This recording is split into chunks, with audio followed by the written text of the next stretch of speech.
Be phenomenal every day. Halo guys, video kali ini saya akan membahas review tentang salah satu IPO yang cukup fenomenal ya. Sebentar lagi akan berjalan, yaitu IPO Bukalapak. Nah, sebelumnya ada disclaimer ya. Jadi di video ini saya hanya memberikan analisa, sharing pribadi, tidak ada ajakan atau rekomendasi untuk menjual atau membeli saham tertentu. Jadi semua resiko investasi ada di tangan masing-masing investor. Oke, langsung aja. Yang pertama saya akan membahas. Nah, di sini nanti saya akan bagi menjadi 3 bagian. Saya akan memberikan intro, kemudian company check up dan hasil dari summary-nya. Hasil dari summary atas review-nya ya.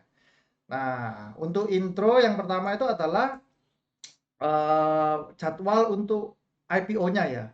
Kalau company profile Bukalapak, saya yakin semua teman-teman sudah pasti tahu lah ya. Dia adalah bergerak di bidang marketplace yang salah satu yang cukup terkenal selain Tokopedia ya. Nah, dia akan rencana melakukan IPO dengan jadwal sementara ya, belum fix ya. Penawaran 9 Juli sampai 19 Juli, terus tanggal efektif 26, penjatahan, dan terakhir dicatatkan bulan depan tanggal 6 Agustus. Nah, kita bisa melihat juga ini adalah prospektus. Nah, prospektus. Setiap mau IPO itu pasti ada prospektusnya. Ini kita bisa baca. Tapi saya yakin teman-teman pasti malas ya kalau suruh baca 637, jadi saya rangkumkan. Terus yang perlu diperhatikan kedua adalah penawaran umumnya. Nah, ini adalah sebanyak-banyaknya 25 miliar 765 ribu bla bla bla sekian ya. Nah, ini ya, intinya 25 miliaran ini jumlah saham yang akan ditawarkan ke masyarakat, ke publik. Nah, nilai nominal 50, ingat nilai nominal bukan berarti harga sahamnya ya, ini adalah nilai nominal. Nah, 25 miliar ini setara 25%, kalau dipersentasekan dari total sahamnya. Harganya berkisar antara 750 sampai 850. Nah, di IPO kali ini juga ada yang namanya ESA ya, Employee Stock Allocation, sorry. Nah, intinya adalah perusahaan memberikan kesempatan kepada karyawan untuk memiliki saham dari Bukalapak. Nah, tentu ini sahamnya bukan dikasihkan secara cuma-cuma, tapi karyawannya ditawari, kamu mau nggak membeli sahamnya? Entah itu dibayar nanti dipotong gaji atau berupa bonus tahunannya diganti dengan saham. Nah, itu nanti urusannya perusahaan dengan karyawan. Yang jelas karyawan punya privilege untuk mendapatkan saham. Selain ESOP juga ada MESOP. MESOP ini adalah manajemen ya. Ada ditawarkan juga ke manajemennya. Nah, jadi kalau kita lihat dari 25 miliar lembar saham yang ditawarkan dengan harga range 750 sampai 850, kalau saya asumsikan Rp850, maka total dana yang dihimpun adalah 21,9 triliun. Ini ya, setara ini ya. Jumlah seluruh nilai penawaran umum sebanyak-banyaknya 21,9 triliun ini. Ini merupakan salah satu yang terbesar ya kalau menurut saya. Biasanya IPO itu cuma berapa ratus miliar atau puluhan miliar atau mungkin 1-2 triliun ya kayak Archie kemarin. Tapi ini 21 triliun. Wah, IPO yang sangat jumbo. Nah, terus kita harus tahu juga penggunaan dananya itu untuk apa. Nih di prospektusnya juga dikasih tahu bahwa 66% akan digunakan persen untuk modal kerja. Jadi digunakan oleh PT induknya ya, yang Bukalapaknya. Sisanya yaitu 34%, sebesar 15% untuk PT BMI, Buka Mitra Indonesia. Jadi ini anak perusahaannya ya. 15% lagi untuk BUI. Nah, jadi dari 34% sisanya, 30% ini untuk dua PT ini, BMI dan BUI. Sisanya 1%, 4 ya, totalnya 34% ke anak perusahaan yang lainnya. Jadi semua sebenarnya untuk modal kerja ya. Seperti itu. Nah, sekarang kita masuk ke company check up-nya. Kita harus tahu ya kondisi keuangan dari perusahaan yang mau kita investasikan. Nah, ini saya membuat sebuah rangkuman dari financial statement-nya ya. Dari yang pertama itu asetnya, kalau di tahun 2018 kan 3 triliun, 2019 menyusut menjadi 2 triliun, 2020 2,5, dan di 2021 per 31 Maret ya, itu 2,7 triliun. Jadi sebenarnya secara aset dia kurang terlalu bagus ya, karena dari 2018 malah ada penurunan. Terus untuk liabilitas hutang ya, hutangnya dari 1,1 triliun, 898, 985, terus jadi 1,04 triliun. Nah, dari sini kita bisa mengetahui equity atau aset bersihnya 2018 1,9 triliun, 2019 merosot tajam, 2020 naik, 2021 1,7 triliun. Jadi equity-nya pun kalau kita compare dengan 2018 itu masih lebih besar di 2018. Nah, kita melihat sekarang laporan laba ruginya ya. Pendapatan itu ini adalah kalau saya boleh bilang ya omset lah ya. Omsetnya ini 291, terus 1 triliun, 1,3 triliun. Terus yang di sini itu 423 miliar ya. Nah, cuman karena ini 31 Maret yang di sini, maka kalau kita mau disetahunkan tentu kita kali 4. Dikalikan 4 terlebih dahulu. Seperti itu. Nah, jadi kalau ini yang secara tahunannya itu 2018, 2019, 2020 ya. Kalau 2020 dan 2021 yang ini itu per 31 Maret. Jadi cuma satu kuartal aja. Kita bisa melihat bahwa perusahaan ini sebenarnya itu masih merugi ya. Masih merugi. Sampai 31 Maret ini dia masih rugi. Nah, ini ya, minus 327 ini. Terus kita melihat ada pendapatan keuangan ini, pendapatan lain-lain ya, yang non operasional. Intinya terakhirnya juga masih rugi 323 miliar. Satu kuartal ya. Nah, jadi ini 300 kurang lebih masih minus lah. Selama 2018 sampai 2021 perusahaan ini rugi terus. Ya mungkin karena bakar uang terus ya, ada promo-promo segala macam dan operasional kasnya kan cukup besar. Nah, jadi kita bisa tahu bahwa untuk laporan laba ruginya dia sebenarnya kurang sehat. Ya bukan kurang sehat, tapi tidak sehat karena selalu merugi. Terus kita melihat dari arus kasnya ya. Penerimaan kas, nah ini ada masuk 500 miliar. Nah ini kita bisa melihat pembayaran kas kepada pemasok dan karyawannya ini bengkak. Bengkak sekali. Jadi penerimaan dan pembayarannya ini nggak berimbang. Sehingga ini yang bisa menyebabkan cash flow-nya itu buruk ya, minus. Pasti minus kalau seperti ini cash flow-nya. Loh, kalau cash flow-nya minus terus dia merugi terus lah kok equity-nya bisa positif? Bukannya pasti equity-nya ikut negatif atau lama-kelamaan turun. Nah, kita bisa mengetahui dari sini. Arus kas dari aktivitas pendanaan. Jadi, setiap tahun dia ini adalah penambahan setoran modal. Ini yang menyebabkan kenapa kok equity-nya masih bisa selamat. Positif ya, walaupun merugi terus setiap tahun. Karena setiap tahun dia disuntik modal terus-menerus seperti itu. Ini kita bisa melihat dari laporan keuangannya ya. Dari prospektusnya. Itu kelihatan semua nanti. Nah, jadi teman-teman harus mengetahui ya. Kurang lebih gambarannya secara perusahaan sebenarnya saya bisa melihat bahwa ini bukan perusahaan yang sehat. Sebenarnya ya. Jadi perusahaan ini dia menang di brand. Jadi siapa yang nggak tahu Bukalapak sih? Kan orang-orang taunya ya Tokopedia, Shopee, Bukalapak, seperti itu. Nah, dan sekarang ini kan zamannya orang-orang bilang kan sudah banyak yang udah nggak zaman ngelihat laporan fundamental segala macam ini. Karena kalau sudah kita bilang big data itu valuasinya itu sudah tinggi sekali segala macam. Nah, cuma kalau kita memang berniat untuk investasi ya memang big data itu valuasinya tinggi ya. Namun kalau perusahaannya rugi ya sebenarnya siapa yang mau invest kan di perusahaan yang sedang merugi. Begitu kita invest, kita ini kebagian hutangnya. Kebagian kerugiannya malah seperti itu. Nah, ini adalah gambaran sekilas ya tentang kondisi kesehatan perusahaan dari Bukalapak ini sendiri. Nah, terus untuk masuk ke summary-nya. Ini yang saya ingin lihatkan juga di sini ya. Pertama kali untuk modal disetor dari Bukalapak itu seperti ini. Jadi dia modalnya itu adalah 1,6 miliar.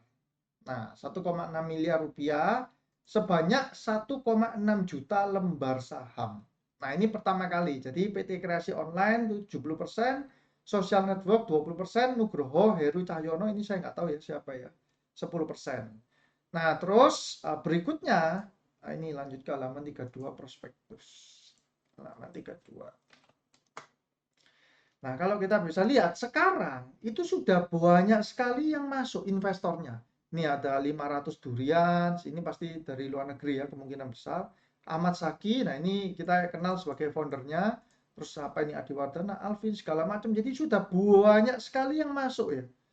Pemegang sahamnya itu masuk. Sehingga ini ya, kita lihat yang ini dulu. Ini yang sesudah IPO, yang perkiraan sesudah IPO, yang ini yang sebelum penawaran. Nah, jadi kalau kita lihat nominalnya yang awalnya itu 1,6 miliar itu sebenarnya sekarang sudah menjadi 3,8 triliun. Nah, ini artinya pemegang sahamnya ini valuasinya itu sudah naik berkali-kali lipat. Cuman perlu diingat ya, ini nih di atas kertas. Di atas kertas saja. Kalau misalkan dicairkan apakah punya uang 3,8 triliun? Ya nggak punya. Tapi ini cuma di atas kertas. Nah, terus kita lihat ada lagi jumlah saham dalam portefel. Nah, ini artinya apa? Kalau kita membuat suatu PT, itu kan kita ada namanya itu modal dasar. Misal nih modal dasarnya itu 1 miliar. Tapi modal disetor itu nggak harus 1 miliar. Jadi bisa saja modal dasar 1 miliar, tapi kita setor modalnya itu cuma 600 juta. Bisa seperti itu. Nah, 400 juta sisanya itu dimasukkan di saham portefel. Gampangannya itu adalah saham cadangan. Supaya apa? Supaya nanti kalau ada investor lain yang masuk, itu nggak mempengaruhi saham yang 60% tadi, yang 600 juta itu sudah nggak usah diotak-atik. Tapi diambilkan dari saham yang portefel ini. Makanya ketika ini sebelum penawaran umum kan 231 miliar kan. Terus ditawarkan sekitar 25 miliar kan. Ini 25 miliaran. Jadinya ada saham portofolionya akan berkurang menjadi 206 M karena ada 25 miliar lembar yang akan dimasukkan ke porsi masyarakat. Nah, ini ada 25% masyarakat yang akan ditawarkan. Nah, ini kita bisa melihat ya bahwa sebenarnya Bukalapak ini sebenarnya sudah disuntik itu banyak sekali investor ini. Bahkan saya sempat baca ini ada Microsoft juga, ada Mirai, terus ada perorangan juga, kita bisa melihat nominal-nominalnya juga ya, ada banyak sekali. Nah, kalau teman-teman mungkin sering lihat ya, mungkin ada testimoni orang atau ada di video YouTube yang bilang bahwa kekayaannya naik 100 kali lipat. Nah, itu bisa jadi seperti ini. Naiknya tuh on paper, bukan cash ya. Naiknya seperti ini. Misalkan ya, Nugroho Heru Cahyono. Dia kan pertama punya 10% dengan menyetorkan uang 160 juta.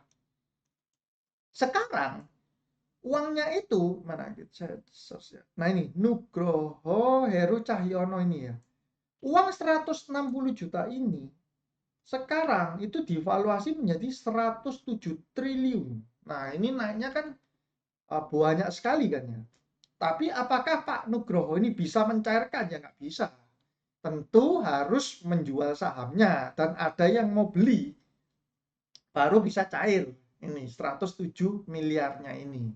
Seperti itu. Nah, jadi kita harus memperhatikan ya komposisinya bahwa sekarang ini masyarakat ini kan sebelum ya. Ini yang sebelum penawaran umum dan yang sisi kanan ini yang setelah penawaran umum. Sesudah penawaran umum, komposisi pemegang saham yang lama ini nggak berubah. Tetap dia punya ini ya, misalnya dia punya 73 juta lembar, ya tetap 73 juta. Dia punya 426 juta lembar, ya tetap dia punya 426. Bedanya itu adalah persentasenya. Kenapa? Karena ada 25 miliar saham baru yang diterbitkan dari saham portefel ini. Nah, ini ada 25% kan yang akan diserap oleh masyarakat. Nah, jadi secara komposisi, secara persentase akan berkurang dari 0,09 menjadi 0,07. Dari 0,55 menjadi 0,41%. Seperti itu. Ini masyarakatnya 25%. Nah, terus berikutnya, oke, sekarang kita lihat ya dari summary-nya. Yang ditawarkan ada 25 miliar lembar setara 25% dengan harga range 750 sampai 850. Kita ambil 850 ya. Berarti total dana yang dihimpun itu adalah 21 triliun. Salah satu yang paling besar di Indonesia jumlah saham totalnya itu ada 103 miliar lembar. Kita bisa melihat dari sini. Nah, ini loh jumlah saham ini ada 103 miliar. Dari mana hitungannya?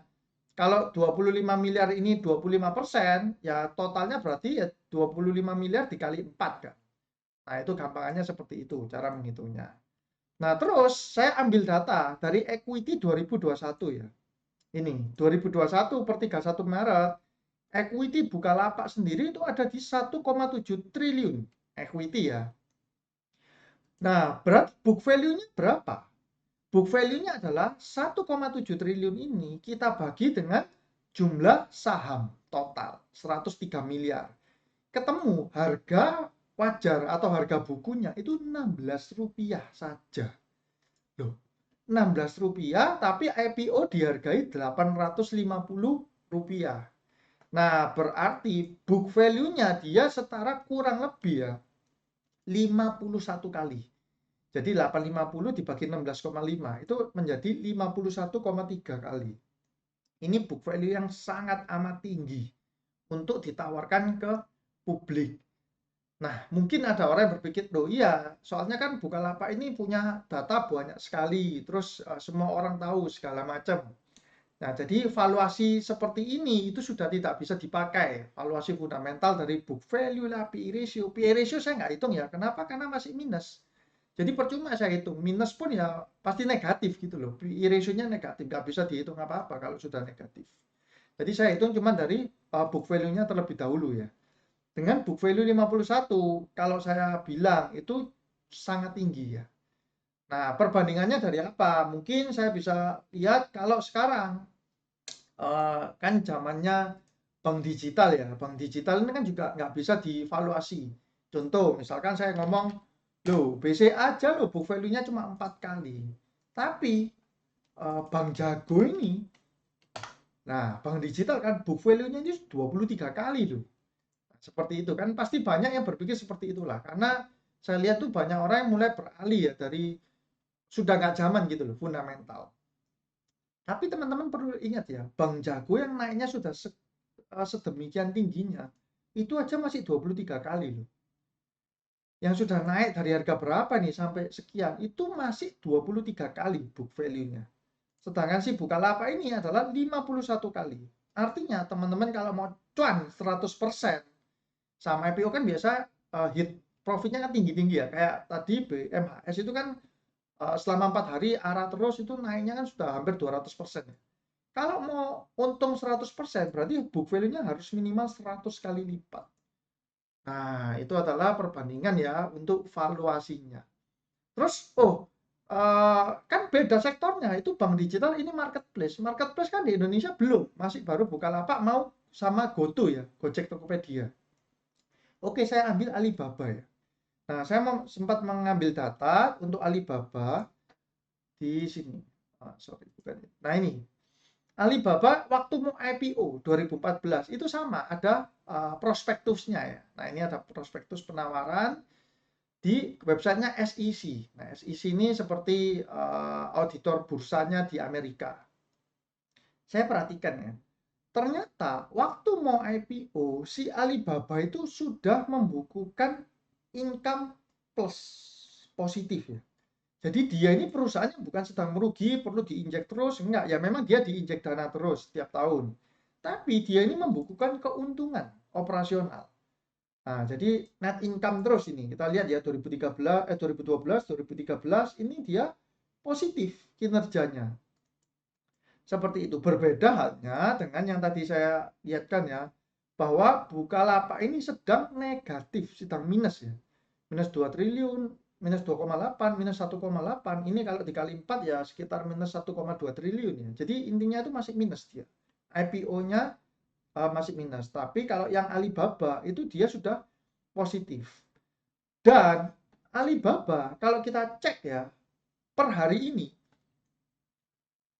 dia di book value berapa? 4,3 kali. Nah, 4,37 kali ya. Ini Alibaba loh, perusahaan yang sudah mature ya, sudah benar-benar sudah mature, sudah maju sekali. Dia punya price book value 4,37 kali per hari ini ya. per tanggal 8 Juli 2021, 4,37 kali. Ini jadi saya kasih ya, Alibaba 4,37 kali. Terus saya bandingkan lagi dengan Amazon. Amazon ini kan juga salah satu yang terkenal di dunia ya. Saya cari datanya, Amazon ini punya book value itu adalah 18,2 kali. Saat ini ya, 18,2 kali. Di mana sebenarnya untuk indeks di Amerika itu sedang all time high, sedang paling tinggi-tingginya sekarang ini. Terus dua ini kan memang marketplace sejenis ya dengan Bukalapak. Sama-sama bidangnya itu marketplace. Amazon 18 kali. Nah, terus saya coba ambillah yang lainnya. Tesla. Tesla itu masih 27,3 kali secara book value-nya ya. Jadi kalau kita lihat ya kita lihat cara analisanya, maka book value 51,3 ini agak nyempal. Kalau saya boleh bilang itu agak nggak masuk akal gitu loh. Terlalu overprice, bisa dibilang seperti itu. Cuma sekali lagi ya di video ini saya hanya memberikan analisa. Jadi semua keputusan investasi ada di tangan rekan-rekan semua. Ini terlalu overprice. Nah, kalau misalkan nih ceritanya kan banyak nih retail yang pasti ingin punya sahamnya si Bukalapak. Opsinya kan pasti cuma dua. Apakah nanti seluruh Indonesia ini berpesta pora karena saham Bukalapaknya itu bisa dari 850 katakanlah dikerek naik ke 2000 atau katakanlah ke 1800 lah. Cuan 100%. Atau pertanyaan kedua, saham ini malah justru akan menjadi kuburan massal ya. Dimana ketika masuk di harga yang overpriced ternyata tidak sesuai yang diharapkan. Big datanya, valuasi big datanya yang mungkin diharapkan bisa 100 kali book value ternyata tidak sesuai dan akan kembali ke katakanlah misalnya sama seperti Tesla atau Amazon. Jadi drop mungkin sekitar 50%. Nah, saya nggak bisa langsung tahu ya, nggak bisa tahu pasti bagaimana. Cuman kalau menurut saya dengan perbandingan seperti ini, itu IPO kali ini cukup overpriced. Dan untuk mengkerek ya 21 triliun ini untuk mengkerek ARA di hari pertama itu bukan uang yang kecil dibutuhkannya.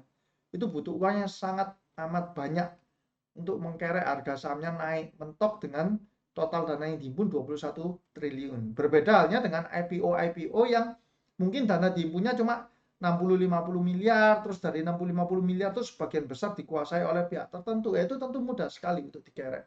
Tapi kalau sudah dana yang dihimpun 21 triliun, terus berharap hari pertama ARA, itu menurut saya itu susah, cukup susah. Nah, best skenario untuk si Bukalapak ini adalah best skenario ya, ini terbaiknya. Ketika hari pertama IPO, dia akan bergerak naik. Dia akan bergerak naik tapi tidak sampai arah. Jadi akan bergerak naik. Mungkin kalau kita bisa ingat itu adalah IPO-nya Archie ya. Mana coba saya bukakan.